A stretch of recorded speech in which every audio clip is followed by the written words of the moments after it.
What's up, people? Okay, now we're on to the stage where we're going to install Windows. We're going to use the different versions we've made. We created the media, USB media creation boot tool thingy, and we're going to go ahead and install from the the Microsoft Media Creator for sure. But I want to show the different variations that we have installed and ready to go, just so you can see what the options were if you didn't have Windows to make this media out of. Maybe you needed to use Linux or a Macintosh computer, and you would have to use one of the other two softwares. I think UNetbootin has a version for Windows, Macintosh, and Linux. So I'm going to boot.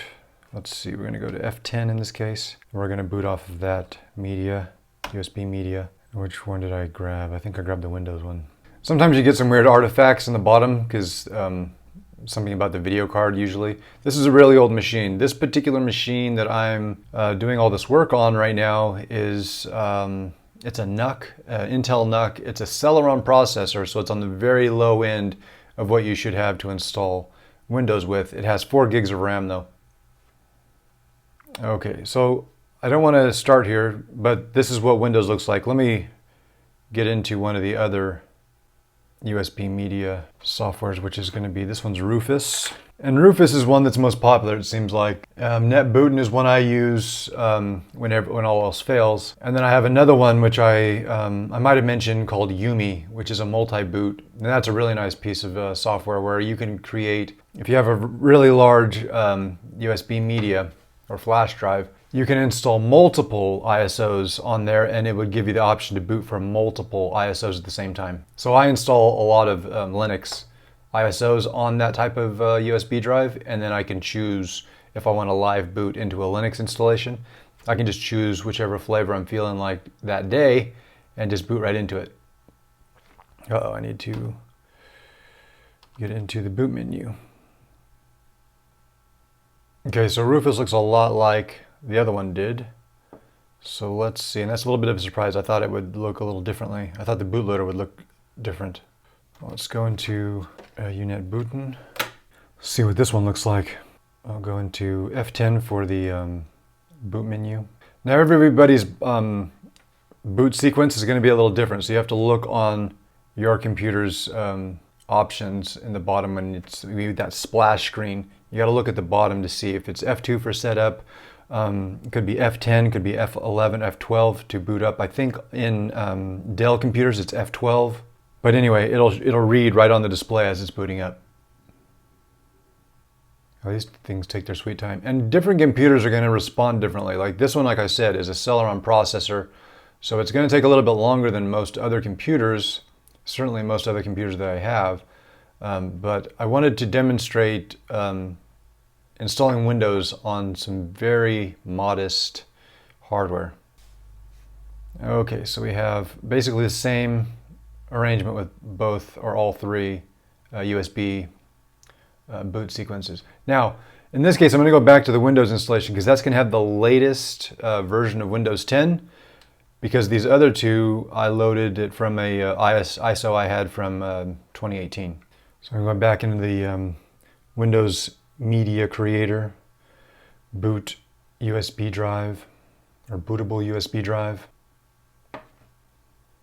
And in most cases, if it's the only bootable drive you have, like for example, if you're starting over and you're booting this up without any bootable media, it's going to eventually find the USB bootable media or bootable drive, because it wants to boot off of something. And if it doesn't have anything else to boot off of, it's going to default or revert to the USB drive.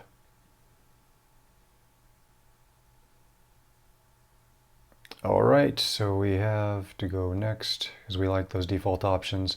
Now, this is what I said before, which is you can install or you can repair. There's a couple reasons to do all this in the first place, which is you can repair the computer from this step. And I'll show you that later on in part of the backup and restore part of this video. But that's one of the reasons why you want to do this. It's not just about reinstalling Windows. It's also about repairing the installation you already have. But in this case, I have no installation, so we're going to install now. And we're not going to activate this I don't have a key anyway, so, or even a spare key for this installation. So we're just going to say, we don't have a product key, and we'll deal with that later. In this case, we're just going to use the default option. Most of the time, I would choose the Professional Edition. And remember, if you're gonna license your installation of Windows, you have to realize the professional version is about $100 more expensive than the home version. Okay, so we could do a custom install in my case. I just want to make sure I want to format this. There we go. That's what we want. We want this new option available, and I don't know why it wasn't showing me the new. So we just do new and then apply, and I'll let you go on from there. Okay, next.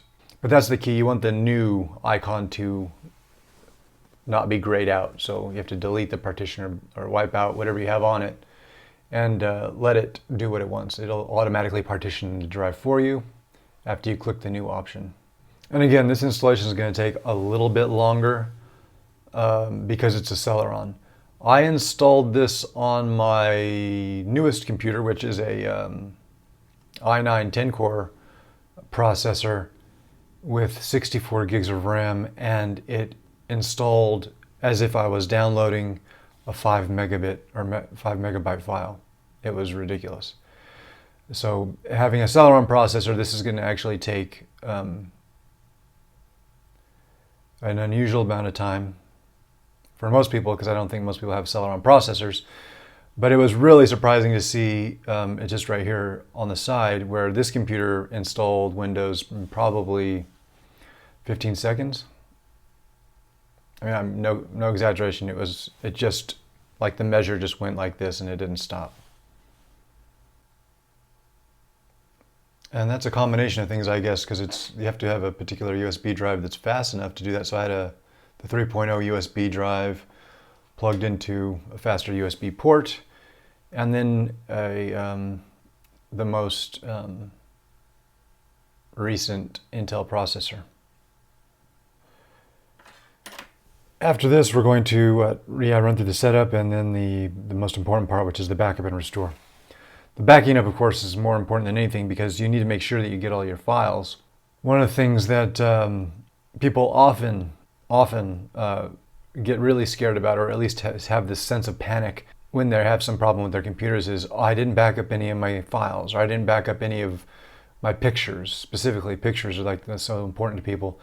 And rightfully so, because you're not going to be able to take those pictures again. But people just don't even think about all the important things they have on their computer until disaster hits.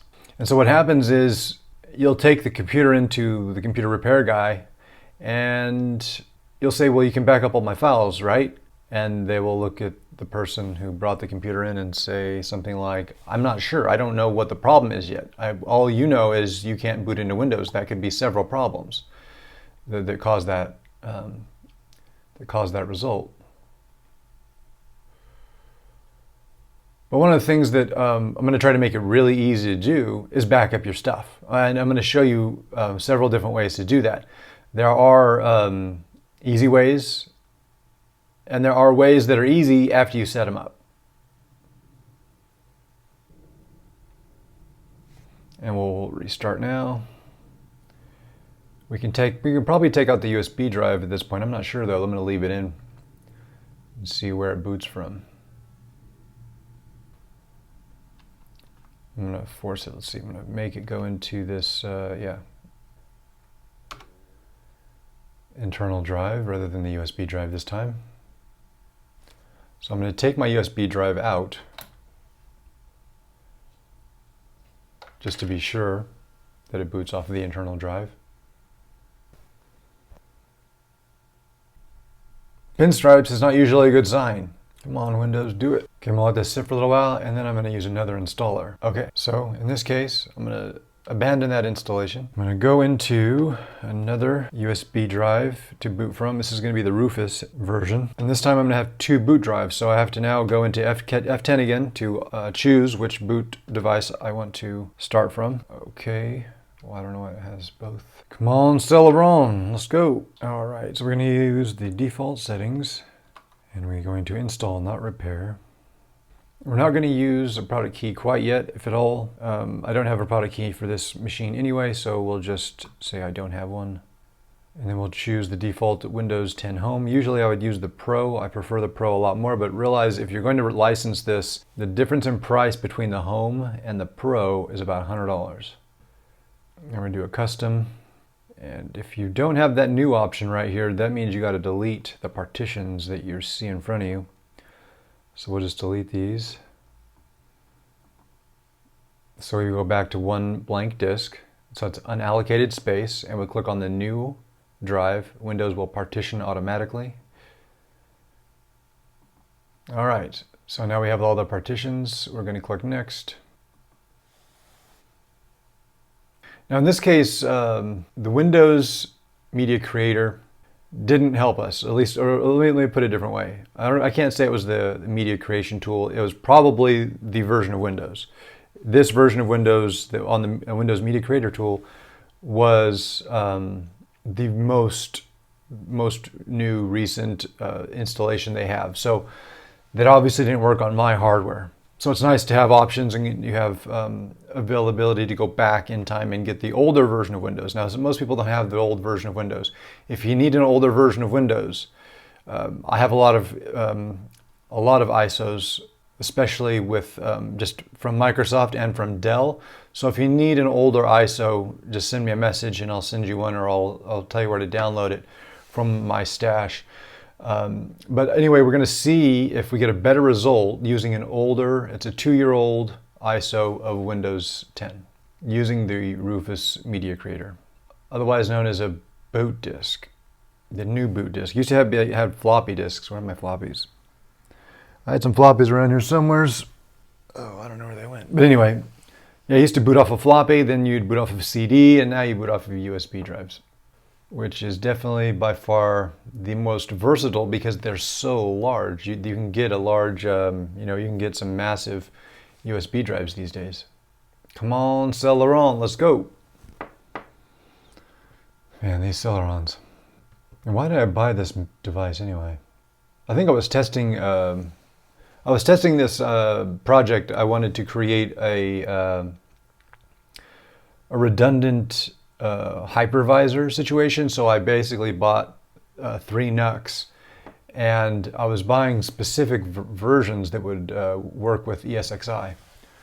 So when I bought these 3 devices, I was basically creating 3 different hypervisors, that were basically hosts for my virtual machines, and the network attached storage was the host for where the data was sitting. So I was basically having the hypervisor sit up front, and people would connect to the NUCs, and then all the data would be running from the network attached storage. I still have that running in the closet over there, but it's I only have 2 NUCs, so I have basically one chance at failure. And I haven't had any problems since, but what happened was one of my SSD drives went down on one of the NUCs, and the NUC was running the entire installation. It had the virtual disk, it had everything. And so when that SSD drive went down, it was toast, which led me to move to kind of a SAN situation where I was running, what is the type of,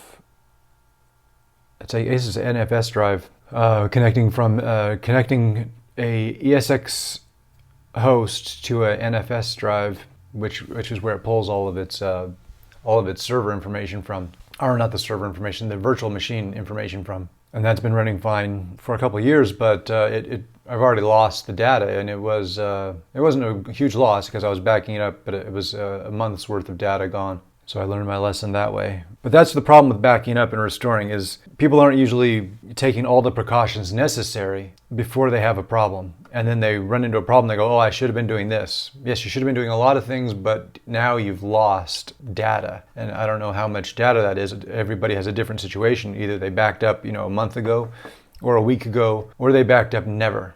They never backed up at all, and that's the biggest problem, is people just take these things for granted.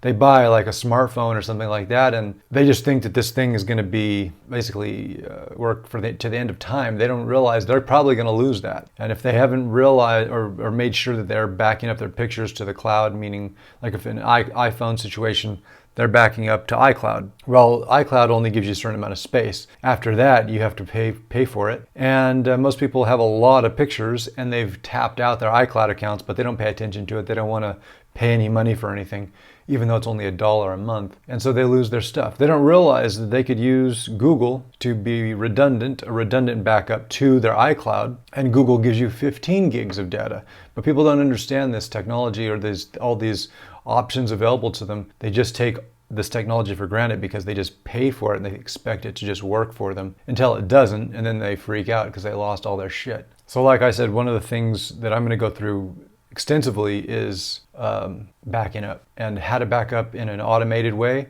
and variations of backing up in an automated way. And I'll just reiterate, some people think that their data is not very important until they lose it. It's like a lot of things. You don't know what you lost till it's gone. And this Celeron is a killer, man. I've been talking here for I don't know how many minutes. But you can see that there's a difference even in this ISO. At 2 years old, it's a different package. It's a totally different type of software installation.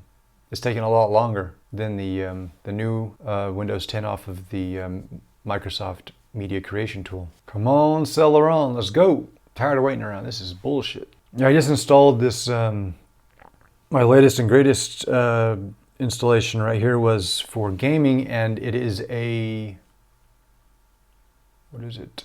It's an i9 10-core processor with 64 gigs of RAM, and it took probably 15 seconds to install. I was installing it off of this. This is a 32 gig USB drive that has USB 3.0, and of course it was plugged into a 3.0 port for that faster speed. So not only is a combination of the speed of the USB drive and the 10-core processor, it probably wasn't using 10 cores to install Windows, but it is the latest processor from Intel, and it installed in 15 seconds compared to this, which is, I can't even tell you how long it's taking. We're at 15 minutes, I think. And I think typically Windows installations did take about 30 minutes, like all the time I can remember installing Windows. It didn't just blow right by it like on that other machine just recently. It was surprising how fast it installed Windows on that machine. I mean, it was like, I'm not kidding, 15 seconds. It was nuts. I was looking at it and the measure just went like this. It never stopped. Let me do it again. Just like that. This is crazy. Good thing by the magic of editing, nobody's gonna have to wait for this again. It's trying so hard. Look how much work it's putting in over here. Oh my God, that's hot. No, it's not that hot. Come on, this is crazy. It's hung up on 98. This is fucking crazy. Okay, finally, shit. Installing features, installing updates. Oh, features, whatever features are. Let's install updates. We don't have any updates. It's not connected to the internet. You can't install updates. It's not connected to anything. Restart. Here we go. Restart. I'm going to take the USB drive out while it's restarting. And the only boot disk left to boot from is the internal disk. In this case, it's that Kingston drive that was, which was there. So far, it's looking better. It's not giving me the orange pinstripe. Oh, come on, Celeron, let's go. An interesting note or observation is it seems like the phone that's facing me is running at a faster clock than the phone that is facing the monitor. What does that mean? Is it going to catch up? Because right now it's at 3 seconds difference. Yeah, 3 or 4 seconds difference, and I think it was a little bit longer than that before, so it might be passing it up pretty soon. Oh, it's coming up. Let's see. Oh, I guess not. Restart. The hell, come on, man. This is way worse than the first installation. Like as far as lag. This is something special. Oh, it's coming. Nope. Oh my gosh. Okay, fuck. That took forever. Okay, so we finally got it to some next step after I don't even know how many more minutes. It was a long time for that Celeron to get going and do something special, like install Windows, finalize the installation. We're just going to go through these options and answer the questions. Very obvious what we're going to do. We're going to have an English or US English keyboard. We do not want a secondary layout because how many keyboards do you need? And maybe you do like a secondary keyboard, like the Dvorak keyboard or something like that. Oh, right, we have wireless connections.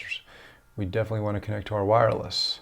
Fantastic. Next, after we connect to whatever network you want to connect to, the nice thing about this NUC, it has a built-in wireless device. Not all NUCs have built-in wireless. This one happens to, but you can buy all these little parts for the NUC. It's kind of like a Lego set. I don't care what's new from Windows. Give me the old-fashioned desktop. Old-fashioned desktop. No, skip. I do not want to wait around for Windows to do what it's going to do to update me. All right.